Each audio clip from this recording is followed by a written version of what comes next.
23 ABC News starts now. A former sheriff's deputy has announced his candidacy for the Board of Supervisors. We'll tell you which district he's hoping to represent. And some shaking happening around the California-Mexico border. We have more on the series of quakes rocking the area. And good morning. Thanks for staying with 23 ABC News. It's 6:30 now on this Tuesday. I'm Mike Hart. I'm Danielle Kern. Let's start out with a check of your forecast on this Tuesday morning with more food in the background. You're just doing it on purpose now. First it was, I think, accidental. Now it's on purpose. And that looks so What is that? good. A cheese blintz? What is that? They crepes. look like It's blintzes crepes. or crepes. Yeah. I don't know, but there's like fresh oranges and tea in the background. I was wondering if you were going to stick with the food. Boy, thank theme. goodness we're not starving. Yeah. Right. You know, at this point, it's too depressing to show the roof camera because it's so hazy that I'm just showing you random stock pictures of food. That's fine with me. Let's do that all day. Happy Tuesday. I hope you're having a good breakfast, but somebody's eating their sad oatmeal right now, like, oh, thanks. So we're at 50 right now as you're waking up with us, getting your day started just like the last couple weeks have been. It's clear and calm and cool in the mornings and then dry and warm and stagnant in the afternoons. No change in the forecast today or tomorrow. You see how we're in the low 50s to start your morning, but then the low 80s later this afternoon. That air quality is still terrible, so you want to take it easy out there, but I do have better air quality and some cooling coming at the end of the week and a very slight chance of rain in your 10-day. More on that coming up. But if you need to get out the door right now, we've been tracking things in Bakersfield and you're good to go so far. A Bakersfield firefighter injured while helping to battle a garage fire in East Bakersfield last night. Bakersfield fire officials say it started in the garage and was spreading to nearby storage structures in the rear of the property. Officials say one firefighter at some point fell during the firefight, possibly fracturing his ankle or leg. He was taken by Hall ambulance to a local hospital for treatment. Property owners say the fire was most likely caused by squatters since they have had similar fires there before. Fire officials say the trash on the property made it difficult to search and navigate through the yard and the house to fight the fire and search for anyone inside. Hazardous in the sense that, you know, it's a vacant structure, it's burned before, so that creates issues for us.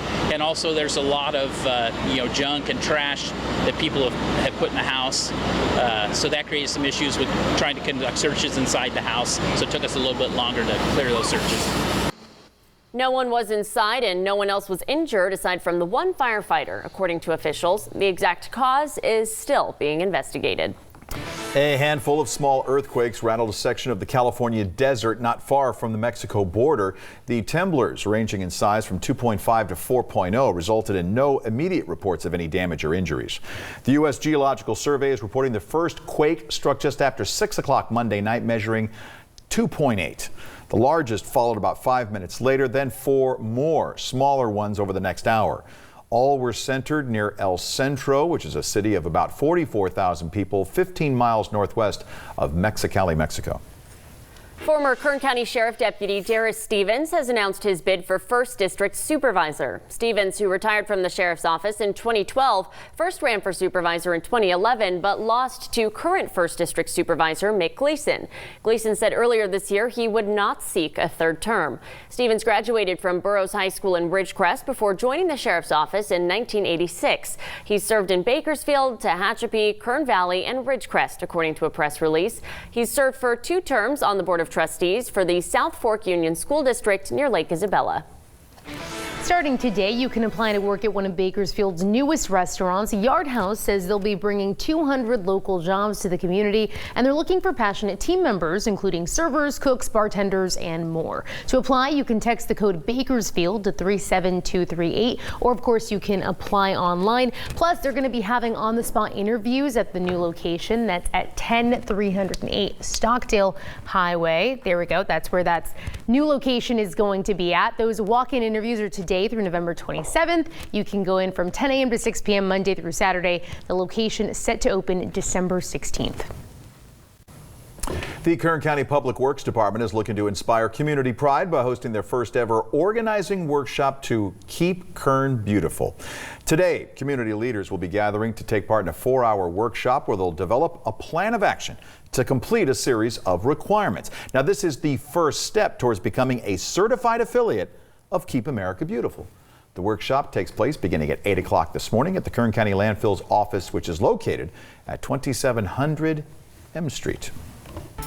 Today, some local businesses will be donating to the American Cancer Society's research fund. 23 ABC's Daniela Garrido joining us live once again from one of the locations with more on how you can help out today. Daniela? That's right. Good morning. If cancer research is something that's near and dear to your heart, well, today for Hope Day, you can help the American Cancer Society raise funds to go toward cancer research. And we have Laura with us today, and we're at Flight Fit and Fun. It's just one of the businesses that's doing their part. Tell us a little bit what Hope Day is all about. Yeah, sure. So Hope Day is a fundraiser and a promotion across the 3 businesses at 3200 Buck Owens Boulevard. So if you come out today, mention Hope Day or show your flyer, the Boulevard will give 20% back to the American Cancer Society. Tumbler Brewing Company will give 10% back, and Flight Fit and Fun will give $4 back per jumper. And all the funds go to our mission of saving lives, celebrating lives, and leading the world in the fight to end cancer.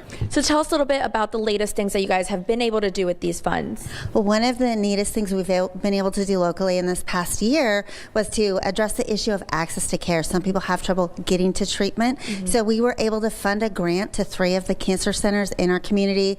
We were able to give over $3,000 to AIS Cancer Center, Kern Medical, and CBCC. Great. Thank you so much, Laura, for being with us this morning. So if you guys want to do your part to raise that money that's going to go toward cancer research, you could come today to Tumbler, to the Boulevard, and over here to Flight Fit Fun. I'm going to send it back to you guys. Daniela Garrido, 23 ABC News, connecting you. The holidays are a season of giving, but some people still go without even basic necessities during this time of year. This holiday season, 23 ABC's Imani Stevens shares how a local library is handing out more than just books. You go to any library, you're going to see tons of books. You may even pick up 1 or 2 yourself, but here at the Tehachapi Branch Library, they're giving personal care items to people in need. They can't go out and purchase some of these items. They're welcome to come and get a kit with no questions asked. A library is mostly quiet, but in this room, things can get a little bit noisy. It's not just for the homeless. Anyone who's in need, if someone's having a tough time at home and they feel like they could use a little bit of help. And that's the goal of the Good Neighbor Care Kits, lending a hand to someone in need. Well, we've even had people who, have picked up a kit and then later come back and donated things as they've been able to. And right here in the center of Tehachapi, the library can connect the public with resources. Our main focus here at the library is free and equal access to information and services. The idea of giving personal care items to people in need started as a box of socks. We were having a conversation about the needs of the homeless in the community, and we have a lack of resources here.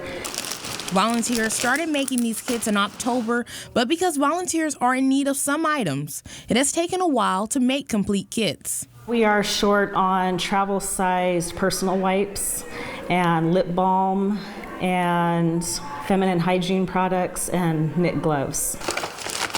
With the hope that these kits will reach more people in need. I'd really like to see it expand so that we can reach further in the community and possibly even expand it to maybe like the library in California City and Mojave as well. In Tehachapi, I'm Imani Stevens, 23 ABC, connecting you. Now, if you would like to donate, you can drop off items at the Tehachapi Library. It's located at 212 Green Street. JJs Legacy is going to tantalize your taste buds this week with the 4th annual Grillin' and Brewin' event. This Thursday, JJs is once again teaming up with Tumbler Brewing Company. The fundraiser will benefit the Got the Dot High School Leadership Program. It aims to teach students about the pink dot on driver's licenses, indicating a person is an organ donor. The event's happening at 5 p.m. at Tumbler Brewing on Buck Owens Boulevard. Tickets start at $50. You can find a link for those on our website, turnto23.com. Do you love dinosaurs? A big fan of Jurassic Park? You want to see them up close? Might want to visit an attraction that's coming to Kern County on November 23rd and 24th, the Jurassic Tour. Here it is, which is said to be the most realistic dino event ever to roar into Bakersfield, will land right in town. The organizers of the tours say in a press release that the, quote, fun-filled family event will feature more than 50 ultra-realistic dinosaurs in their natural habitat. They call it life-size, although I don't know